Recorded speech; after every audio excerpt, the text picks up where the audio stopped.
Lebanon, Tennessee Year of the Honeybee. I'm Chelsea Sanders. And I'm Kevin Robertson. And we're about to give you a live demonstration on the everyday life of the American honeybee.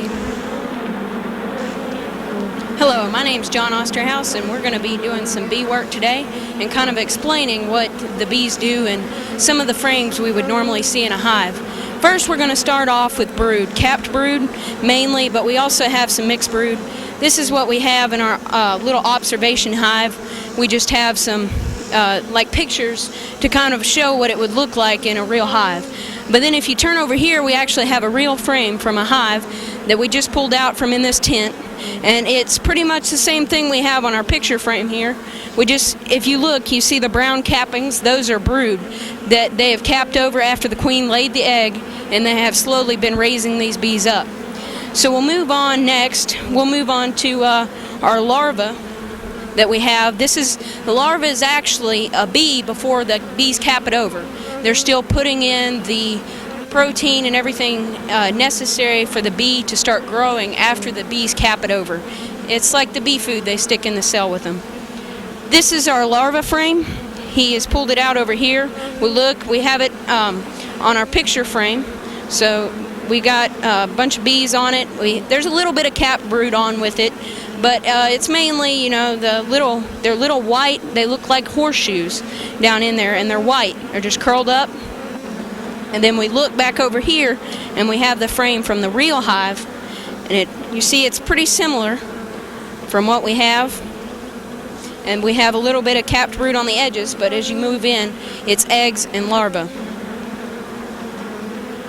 And the next thing we'll move to is some honey, or our pollen frame, actually. Here's our pollen frame on our picture here. You can see we got a little bit of honey on the edges, but in the middle it's the colorful pollen in. Then if we turn over here to look at our real hive, we have a frame here. It's loaded with bees, and we got our pollen in the center, a little bit of honey that's not capped on the edges. So it's still, again, it's pretty similar. What do we have next? Next is our honey. We have a honey frame here. We got some capped honey on the edges, and as they move in the center, it's not capped yet. That the bees have not fully prepared this honey yet. So if you turn over here, we have capped honey on the edge of the top, and then as you move down towards the center, it's not capped yet. The bees haven't brought that honey down to the right moisture content yet. Okay, now we have a frame here on our picture frame, and it's got a queen. As you can see right there in the middle, she's a little bit larger. It depends on the queen, how healthy she is, about how big she is. And you can see the workers usually surround her as she's on the frame, and she's just moving along, laying her eggs. That's normal life for the queen. And we'll pull out a queen cell now. We have a picture of a queen cell on this frame. This hasn't been started very long. The bees haven't been doing much work to it, but eventually it'll get about the size of a peanut before you, while it's still in the shell. That's kind of what they look like with the little ridges and stuff in it.